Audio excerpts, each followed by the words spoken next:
Good morning, everybody. Welcome to today's webinar, Lean Library Unlocked. I'm your host, Adam Barry. I'm one of the development managers alongside Helen Henderson, who's also a development manager. We will allow for a few minutes for people to join, and then I will start with some housekeeping, just some general rules just to make the experience easier for everybody. And then I'll pass you over to my lovely colleague, Helen, who will take you through the demonstration. So I will allow just for a few moments for people to join, and then we will start with the session. Thank you very much.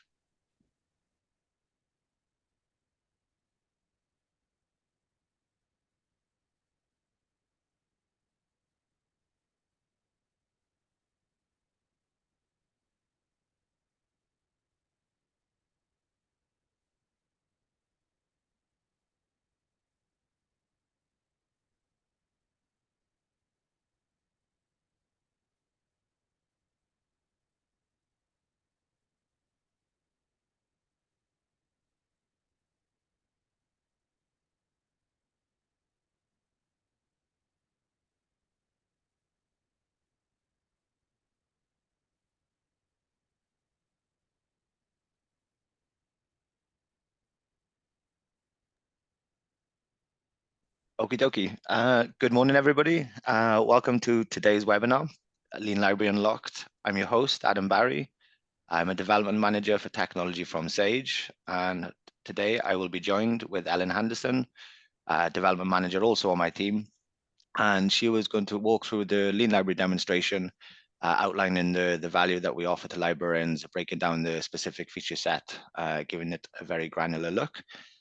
So for some housekeeping, the webinar is being recorded. We aim to go for around 45 minutes with Q&A. Please pop your questions into the Q&A. If you prefer to do it via the chat, that's also fine. I'll take care of those questions. Some questions will be answered via the chat. I'll make a note of the question. Some questions will be answered live, but we aim to answer them all in the moment, and if we cannot get around to answering all the questions, we'll get back to you via email in the follow-up. So as mentioned, the session will be recorded. It will be available on demand, and we'll aim to get it to you within 24 hours, 48 hours at the maximum. So yeah, that's me. Helen, I'm going to pass you over to you. Thank you very much. Thank you, Adam. Hi, everybody.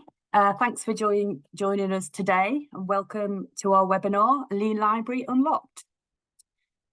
So we're going to have a close look at what Lean Library is and the value it can offer to the library and to your patrons.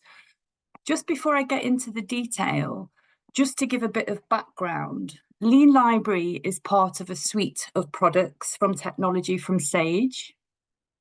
Technology from Sage is owned by Sage Publishing and works independently to ensure that the provision of content remains innovative and current going into the future, supporting Sage's mission to build bridges to knowledge through educational and research publishing. At Technology from Sage, we're totally system agnostic and content agnostic, meaning that we partner with multiple organizations as part of achieving this goal.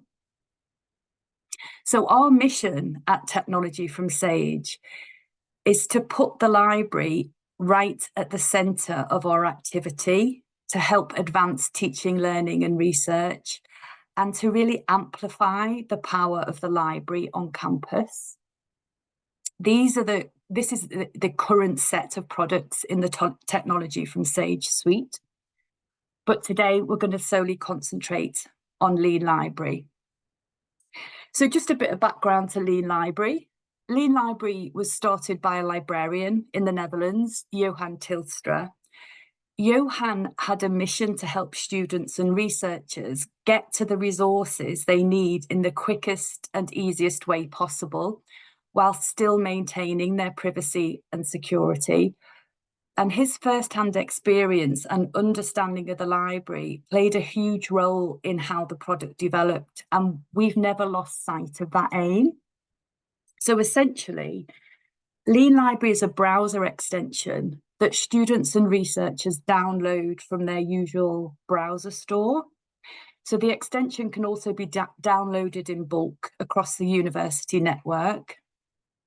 The end user doesn't need to set up an account, and the browser doesn't store any personal or individual credentials. So when a student or researcher downloads the extension, it essentially becomes like the library on their shoulder, and it follows them around as they do their research. We've got some great resources and support that helps our library customers encourage students to download the extension. You can see those here, such as posters, support around email campaigns, support for social media, and even on-site events. And we always get fantastic feedback from our customers, from our librarians. I love this top one. We've used Lean Library for several years, and I'm going to be honest, it's one of my favourite bits of library technology, which is great to hear. And we get great feedback from students. And again, I just like this last one at the end. Lean Library has meant that I've had one less thing to stress about as a new doctoral student. And that's what it's all about, isn't it? Taking that stress out of the research. So part of the process at Technology from Sage for understanding student and researcher behaviour led us to publish a series of reports, all of which can be downloaded from the Librarian Futures site. Adam's going to pop them in the chat so you can link to those. Our first Librarian Futures report, which was published in 2021, looked closely at where student and researchers started their research journey. And the data told us, and it was only what we already knew, but it just confirmed it with some evidence, and that is students and researchers very, very rarely start their research journey at the library website. Their reflex action, if you like, is to start at Google or Google Scholar or even Wikipedia. And the stats are showing here from the report that 79% of faculty and 74% of students report that they start their research outside of the library. And it's not that students don't value the library, they did, but they said they would have preferred it to be more closely embedded in their own workflow. So Lean Library is all about getting those resources to the students wherever they start their research journey. And it's all about making the most of your collections and increasing the use of those collections and curated resources. And this next slide shows some great stats. And we see this across the customer base, that the use of the collections increase following the implementation of Lean Library. So this is a great example from a library in the UK, where it shows a 40% increase in the use of resources following the implementation of Lean Library, which is fantastic to see. You can see that in the orange. It's not just the use of content that we see increasing and resources. So Lean Library is all about bringing more library services into the student workflow. And this slide shows how the use of LibGuides, so library support and onboarding material, increased following the implementation of Lean Library. And that's a massive increase. As you can see at the Utah State University, use actually increased by 600%, which is fantastic. So I'm going to pick out now aspects of functionality. So we're going to look at how Lean Library actually does that. We're going to look at some key concepts. So the first one is access. So basically, Lean Library enables access to content when the student and researcher doesn't start their research at the library. So we've got an example of a student setting out to do some work, that could be preparing for a seminar, writing an essay, or starting their dissertation. The student's not connected to the library network. They could be sitting in a cafe, sitting at home. But because they've downloaded the extension, immediately the library pop-up appears and tells them, don't worry, you can access this resource through the library. So here we see somebody going to Google, they've navigated to JSTOR and they've clicked on the pop-up to say get access. So you'll notice that they've authenticated. So you only have to authenticate once on each browser session. And then the browser extension is telling them, success, you've got access to this site. So you've got access to all the library-owned content on that site. As well as enabling access to library-owned material in that way, the extension will also direct a user from an article that the library doesn't have access to a library-owned copy in something that we call alternatives. So the user here has navigated to an article on ResearchGate that isn't available or it hasn't been purchased by the library. So the extension picks up the DOI and tells the end user, don't worry, this article is available elsewhere. And we'll see that process here. So you'll notice there's no authentication on this page because the authentication has already been done and you'll go directly through to the article. You can also do this for ebooks. So here's an example from Amazon, and we know how easy it is to purchase from Amazon and how often it pops up in our search results, and how easy it would be for a student if they were under pressure, for example, to get an essay in the next day, to click on that button, that they can purchase the item for their Kindle and get immediate access. But the extension kicks in, it's identified an ISBN and cross-referenced it against your discovery system. So once it's identified that title, it will take us through to the library-owned copy. We can also check for print editions in the library catalogue using the ISBN as well. So what we've seen so far has referenced the discovery system and has searched your discovery system. If the extension doesn't find any resources there, it will then default to find open access material. So the extension will search our open access database, which contains core and unpaywall databases. And it will also search DOAB, which is the Directory of Open Access Books database using the ISBN. So here we can see the extension directing the user to a full text article, telling us it's found an open access version and then linking through to the article.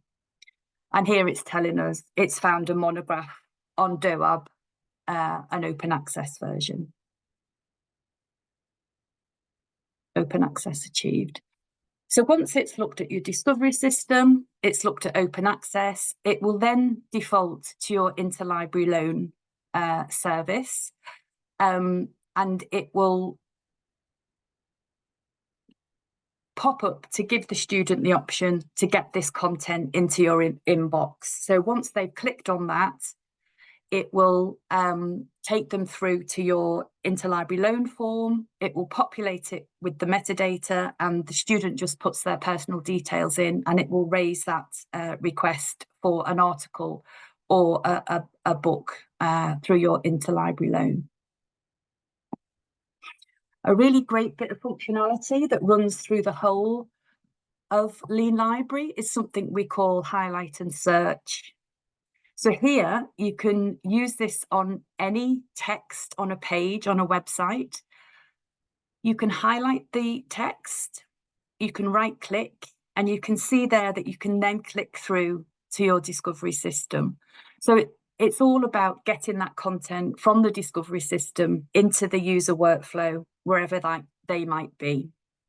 So again, what we've seen so far is all been set up behind the scenes, and once it's set up, we do pretty much hear from our customers that it just runs itself, and we hear the term set and forget. That all sort of runs itself in the background. What we're going to look at now is something we call assist messages. So these are bespoke messages that you can set up for yourselves for any kind of scenario. So the messages can work off-site, they can work on-site, or a combination of the two. And they can be timed. You can put a time period on them so they can show over a certain period. They're just great for keeping in touch with students. For example, if you were promoting an event at the library, you could use an assist message. What I'm going to do now is just show you some examples that our customers are using assist messages for. I really, really like this one. So this is an instance where a student has navigated to Sage Research Methods, which you might know is a collection of resources that help students with the research methodology. But the assist message has been activated and the extension pop-up has said, do you need further support for your research project? Because if you do, you can click here and book a session with your support librarian or your subject librarian. This is a very popular example that we see used a lot. And this happens to be for New York Times, where it's not traditional single sign-on or authentication. You need your own specific username and password. So with this pop-up, the student will click through and be able to create these. So it's just encouraging that access and, discouraging those turnaways. We don't want students giving up and walking away. Again, I really like this one. This is an example where a student has navigated to ChatGPT and the pop-up is linking them to a collection of resources that has been created by the library for the use and understanding of AI. And again, sort of going back to turnaways, this message is saying that the database can only be accessed at the library and gives the contact name of someone if you require more assistance. And again, for Naxos, this example tells us that access is limited, the user access is limited, and to try again later, again, helping just to help with that experience and prevent the turnaways. So an important part of the whole research journey, as well as discovery, is creating that piece, creating that article or that essay or that dissertation. And citation and the whole authoring process is obviously a really important part of this. So what you've got in Lean Library is a citation feature, and this enables users to easily obtain citations for the material that they're studying. So on reaching an article, the student will encounter the Get Citation button, as you can see here.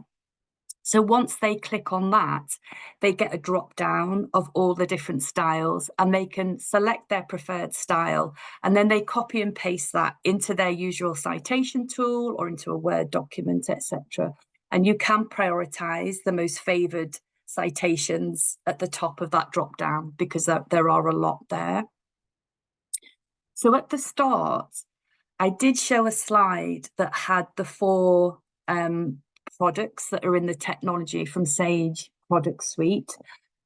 We would never say you have to buy all those products, obviously, and they will always be standalone. But what we are doing at Technology from Sage is looking at sort of commonalities across all those products to see how we can improve and streamline the researcher and student workflow. So as part of this, towards the end of the year, we're actually putting that functionality of SciWheel, which is effectively a reading and authoring tool, helping students and researchers create that content with the citations as well. We're embedding it in Lean Library.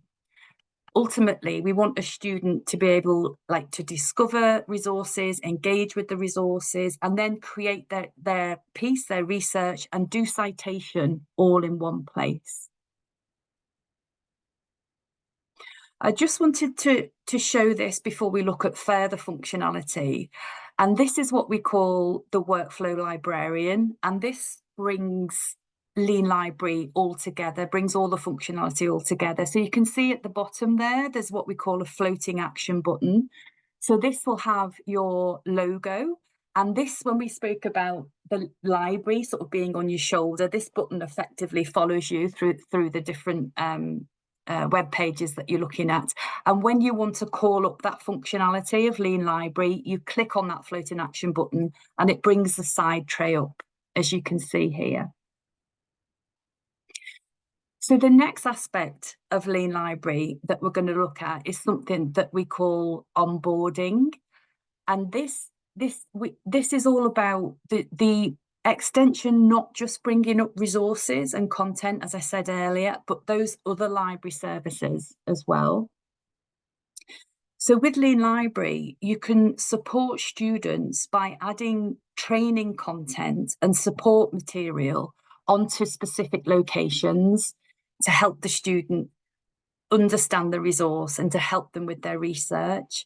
It brings this support directly and seamlessly into your user's workflow at the exact point of need when they actually need it.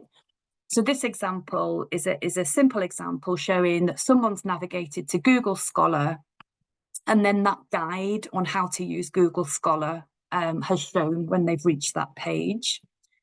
Lean Library has a deeper integration with the SpringShare LibGuides, meaning that the guides automatically update when you're updating them on SpringShare. So there are some deeper links there, but it can be any kind of support material that you can embed at the point of need. So once the students read the guide, you can tick the Do Not Show Again button. And then when you return to the page, the guide won't show again. And then if you want to read the guide at a later date, you'd then click on that floating action button and you'd find the resource in that side tray. I think that this is all part of that process of how we know, like, so much work goes on to create these support guides, to create the lib guides. And quite often they are kind of hidden away on the library website under an A to Z structure. But this is just demonstrating the ease of use of putting them in the point of need when the student actually needs them. And we saw in those stats, didn't we, about how much that had increased use of the LibGuides at Utah. They appear as and when they're needed.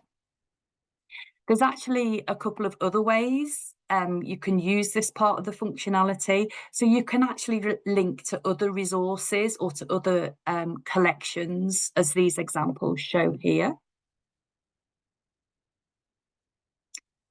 A great addition, again, coming to Lean Library very soon, is something we have done in collaboration with Sage Publishing. You might be familiar with Sage Campus. It's a resource, it's a digital library tool that supports the teaching and learning of skills and research methods. It's got over 280 hours of structured online learning. So it's a resource that you subscribe to and you get access to all these courses. It's like a self-paced, instructor-led course structure. And it's got a really engaging mix of Sage quality content, video, interactive things, and formative assessments. So what we've done, we've embedded an IA course free of charge into Lean Library, and you can present this to students when they navigate to IA tools such as ChatGPT, which is what is showing here. So that guide opens. The student can choose to click on the guide and then navigate down. And then they'll come to the course and they can opt to take part in the course. So it's simple questions and they work through the course and they get a certificate at the end of it. So that functionality will be there. It's optional whether you implement it.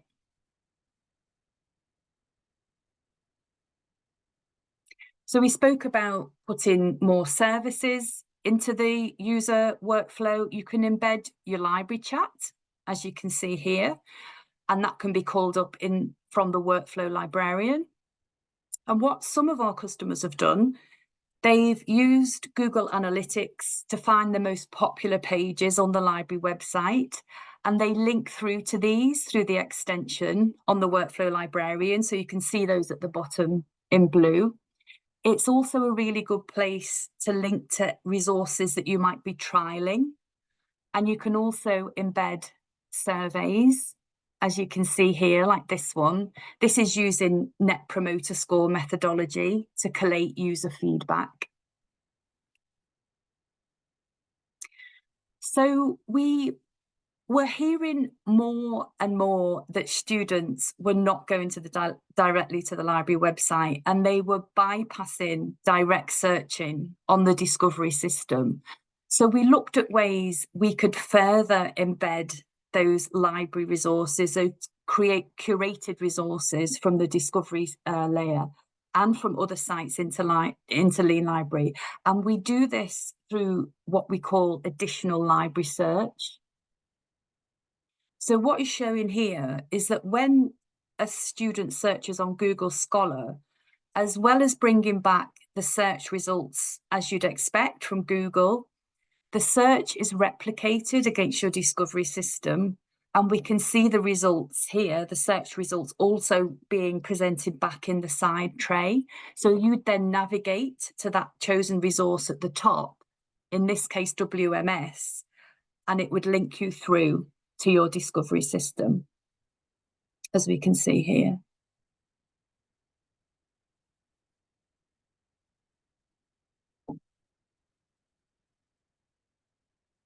You can carve out aspects of your discovery system using the APIs, and we can see here someone is linking to their special collection. So you can have up to 5 databases running along the top there. And you can see someone has carved out that special collection. So that's helpful to get those kind of resources into the student workflow as well.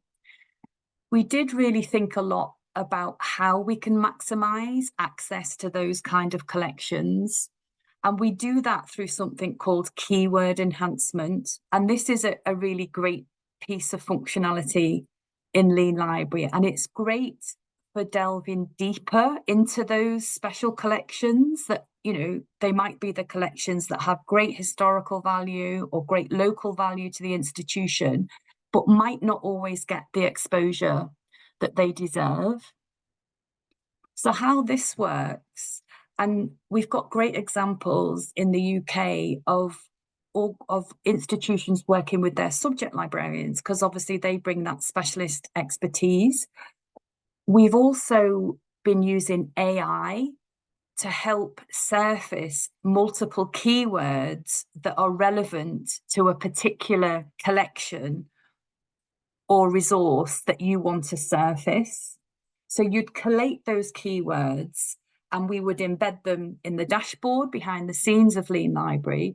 So when a student searches for a topic on Google or Wikipedia, and when those keywords appear in the results, as you can see here, they are highlighted and a little synopsis appears explaining that there's further information available. And you can see here it's from Sage Research Methods. So the student would read that and then opt to click through, as we can see here. So search on Wikipedia, visual research. The results are highlighted, and then they click through to the actual resource of Sage Research Methods. There's a few more examples here of how our customers have pulled together those special collections and are presenting them through the keyword enhancement. It would be great to get a project going around Indigenous collections to try and surface that material in the student workflow. So that's really brought me to an end of looking at that functionality in Lean Library. You can imagine that all the activity around the student and researcher activity generates great statistics. It gives rise to great data that help our customers to understand the use of their collections. So this is an example of the stats around the alternatives function. It's showing how many alternative articles have been clicked through to, how many ebooks have been clicked through to, how many open access and interlibrary loans. And we also have something that we call stats insights. And this is where we wanted to give kind of more real world examples of how the collections were being used and the impact it had on users. For example, you saved patrons valuable time, you helped your patrons find more open access content, you increased the visibility of your institution, and also, importantly, how does that use compare to other libraries who are using Lean Library as well? So that's actually brought me to the conclusion of the presentation and a look at some of the functionality of Lean Library that hopefully has demonstrated how it improves the student workflow, how it gets your content into the student workflow when we know they're not starting at the library. If you would like some more information, please don't hesitate to get in touch with myself, Helen Anderson at Technology from Sage. I will just ask Adam at this point if there are any questions, or if anybody's got any questions, to pop them in the chat and Adam can read them out. No questions at the moment, Helen, but we have a few moments. So if there are any questions, please feel free to pop them in the Q&A or pop them in the chat and we'll answer them for you. Yes, Siobhan, please. Siobhan has a couple.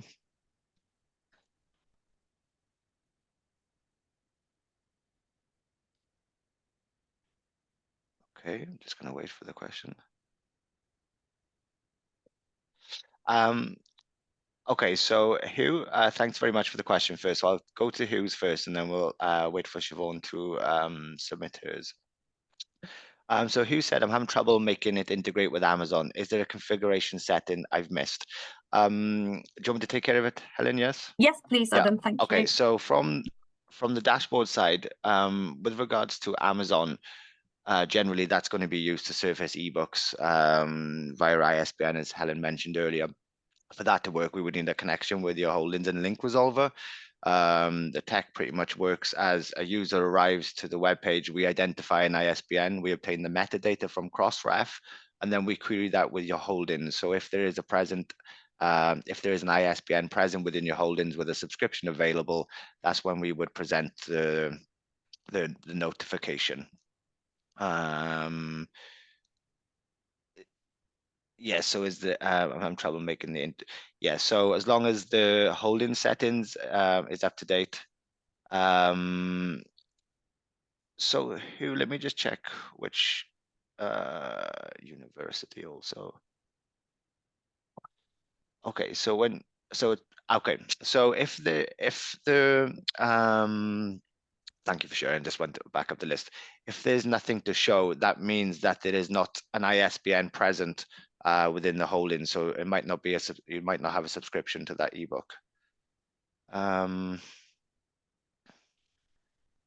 Hugh, we can put you in touch with customer support as well. They can look at your settings. Exactly. And this is a print book. Yeah, we can pick it up definitely. We'll Helen will make a note of it, and we'll take we'll have a chat afterwards, and we'll come back to you on that one because it's regarding the print as well. So okay, yeah, we'll definitely come back to that one then. And then let's see it from. So Siobhan Sidewheel, is this an additional? Is this an add-on? An additional cost? So no additional cost. As Helen showed, the get citation feature, this is the first step forward to really looking at the Lean Library tech stack and the Sidewheel tech stack and bringing those functionalities together to make it an access tool as well as a citation and authoring tool. Yeah. And Helen, you're better put to answer this question because you look after it. Any New Zealand libraries using Lean Library at the moment? You put me on the spot. I don't think so. No, within Australia, but New Zealand doesn't come to mind. And the citations are only as good as the data they're based on. How accurate are the ones in Lean Library? I forget they're from GitHub. So we're not changing anything. Actually, we're pulling that information from GitHub. If there are inconsistencies, then our support team are quite responsive. Is feedback that we get a lot around adding extra references or certain reference styles for universities.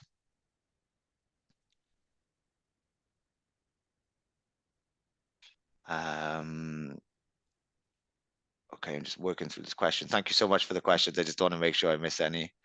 So the pricing model is based on FTE.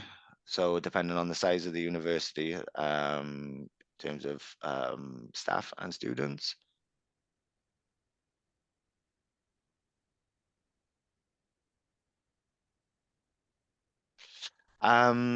Okay, and definitely, yeah, only as good as the data what is input. Thank you, Rachel and Claire. Lastly, it would be good to hear which Australian libraries we could talk to learn of their experiences. Sure. Yeah, Helen. Absolutely. Yeah. Shall I follow that up? When we send the recording out, I will put some references in there. Definitely. Yeah. Okay, that would be great. We've got a case study as well from University of Melbourne. Exactly.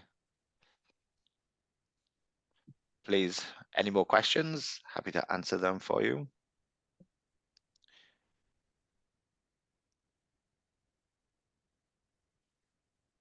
Okie dokie. Hugh, we'll come back to you with regards to the Amazon stuff. We will also send the recording out.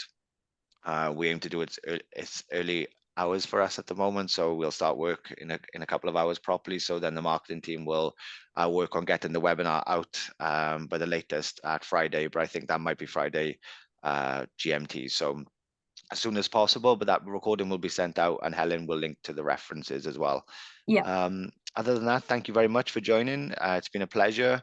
I wish you a good day ahead. And if there's anything that we can help with, or if you have further questions, please contact Helen.